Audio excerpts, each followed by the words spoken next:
गुन्हा दाखल केल्यानंतर गुरुवारी दुपारी 4 वाजेच्या सुमारास पोलीस बंदोबस्तात सैतानी कृत्य करणाऱ्या लष्करी गुंडांना न्यायालयात हजर करण्यात आले।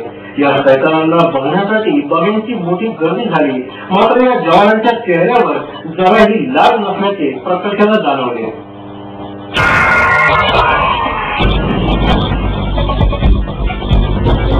उपनगर पोलीस ठाण्यावर हल्ला करणाऱ्या लष्करी अधिकाऱ्यांना नाशिक रोड न्यायालयात हजर करण्यात येणार असल्यानं दुपारपासून न्यायालय आवाराला पोलीस छावणीचे स्वरूप आले होते, तर बघ्यांची गर्दी उसळली होती। उपनगर पोलीस ठाण्यावर हल्ला करणाऱ्या शिकाऊ लष्करी अधिकाऱ्यांना काही वेळातच वेगवेगळ्या ठिकाणाहून पकडून भद्रकाली पोलीस ठाण्यात ठेवण्यात आले होते। त्यांना नाशिक रोड न्यायालयात दुपारी हजर करण्यात येणार असल्यानं कायदा सुव्यवस्थेचा प्रश्न निर्माण होऊ नये म्हणून न्यायालयाच्या आवारात व महात्मा गांधी रोडवर कडेकोट पोलीस बंदोबस्त ठेवण्यात आला होता। जलद प्रतिसाद पथक, जादा पोलीस कुमक, साध्या देशातील पोलीस तैनात करण्यात आले होते। दुपारी 4 वाजेपासून पोलीस आयुक्त कुंदन कुमार सरंगल, विविध वरिष्ठ पोलीस अधिकारी, शहरातील वेगवेगळ्या पोलीस ठाण्यातील व विविध विभागातील वरिष्ठ पोलीस निरीक्षक, पोलीस अधिकारी उपस्थित होते, तर लष्कराचे देखील वरिष्ठ अधिकारी, लष्कर पोलीस विभागाचे अधिकारी उपस्थित असल्यानं न्यायालय परिसराला पोलीस छावणीचे स्वरूप प्राप्त झाले होते। दुपारपासून न्यायालयाच्या आवारात बघ्यांची मोठी गर्दी उसळली होती। रस्त्यावर देखील नागरिकांची मोठी गर्दी जमल्यानं वाहतुकीला अडथळा निर्माण झाला होता। काही वेळातच lieutenant Nishant S Reddy, Jitendra George, Manoj Mohanlal Keshwani, Avinash Kumar, Amit Kumar Shah, Arpit Rakesh Tiwari, Sanjay Muralidhar Joshi, Mani Chaitanya Ramchandra, Rahul Ravindradas, Mahendra Pratap Singh, Paras Lakshmisingh Baseda, Melitra Ravindra Mohan, Randhir Sundar Singh, Rajendra Ram Sharma, कुंवरदीप Gurmel सिंह, रजत राकेश कुमार यादव, रणवीर कुमार, वैभव शर्मा आणि या 18 जणांना न्यायालयात हजर करण्यात आले।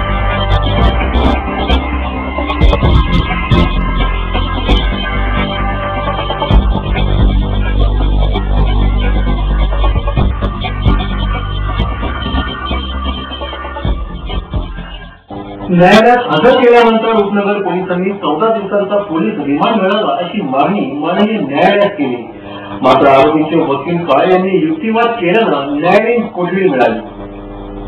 पोलिसांचं असं म्हणणं होतं की वाहन जप्त करणं आहे, त्यात माझं असं म्हणणं होतं की वाहन हे काही गुन्ह्यात वापरलेलं हत्यार होऊ शकत नाही, त्यामुळे ते कशाने आले, दॅट इज द मटेरियल। मोटरसायकलवर आले, उद्या कशातही येऊ शकतील, दॅट इज नॉट मटेरियल। हे काही वेपन म्हणून वापरलेलं नाही, त्यामुळे तो मुद्दा काही महत्वाचा नव्हता। पोलिसांनी तिथे माहिती दिला नाही, त्यात मी असं सांगितलं की अनफॉर्च्युनेटली याची जी दुसरी बाजू आहे ती कोर्टापुढे नाही, फक्त एवढंच मी सांगितलेलं आहे। हा इन्सिडेंट कसा झाला, याचं इरप्शन हा कसा पुढे डेव्हलप झाला, नेमकी काय कारण आहे ही कोर्टापुढे नाही। न्यायालयापुढे पोलीस प्रशासनाचे काही चालत नाही, गुन्हेगारांना शिक्षा व्हावी ही पोलिसांची भूमिका, मात्र लष्करी जवानांचा जामीन मंजूर झाला आणि त्यांच्यावर लष्करी नियमानुसार कारवाईचे आश्वासन।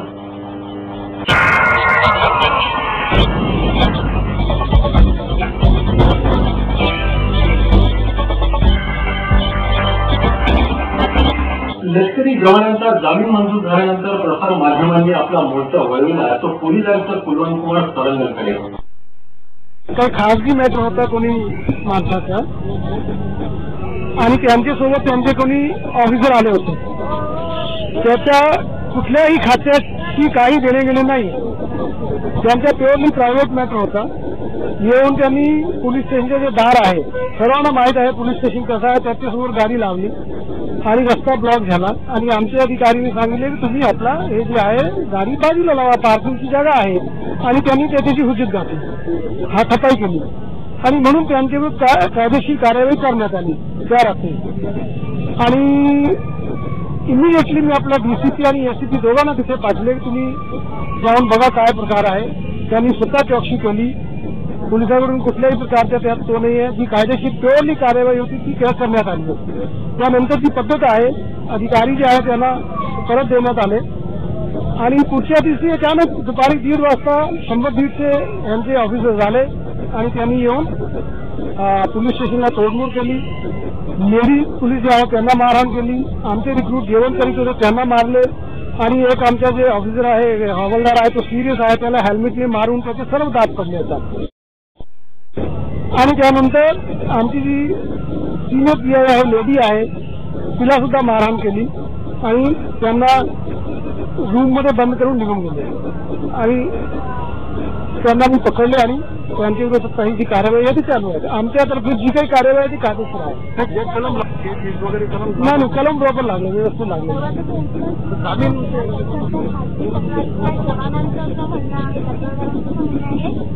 नाही जर मारहाण केली असती त्या दिवशी संपूर्ण रात्र त्यांचे अधिकारी सुद्धा होते, त्यांनी कोणाकडे तक्रार केली का?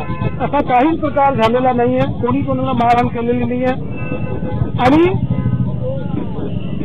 अशी काही पद्धत नाहीये की येऊन कुठेही मोडतोड करा तुम्ही, ही पद्धत चुकीची आहे. अच्छा याचा कलम बरेच आहे मला सांगता येणार नाहीये, परंतु कलम व्यवस्थित लावण्यात आलेले आहे.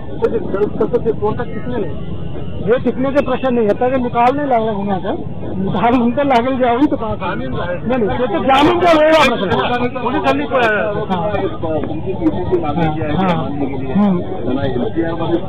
बघा हे जे आम्ही करू आमची पद्धत आहे ते करता येईल मला, त्याचा काही प्रश्न नाही आहे. डिस्क्रिप्शन असतो, जामीन झाले तर त्याचा काही प्रश्न, सॉरी जामीन नाही झालेला, पीसी नाही मिळेल त्याचा काही एवढा प्रश्न नाही.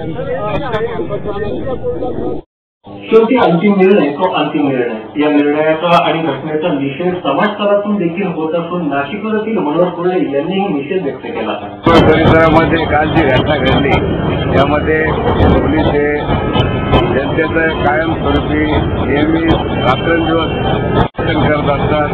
घडलेला हा प्रकार नक्कीच निषेधार्ह आहे. मी जनतेच्या वतीनं पोलिसांच्यासाठी घडलेल्या प्रकाराचा निषेध करतो.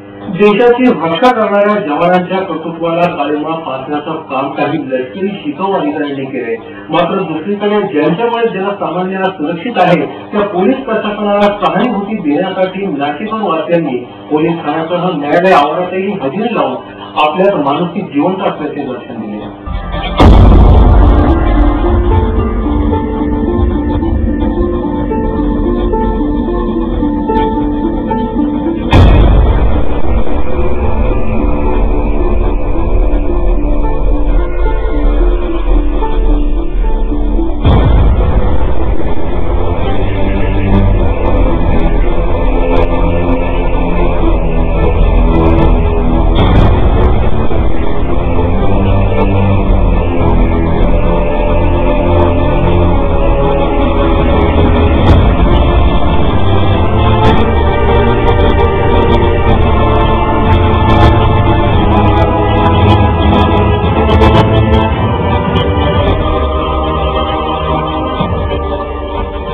वृत्तवाहिनीच्या सिटी क्राईम या सत्रात आज एवढे. पुन्हा भेटूया पुढच्या प्रसारणात. तोपर्यंत काळजी घ्या, सावध राहा.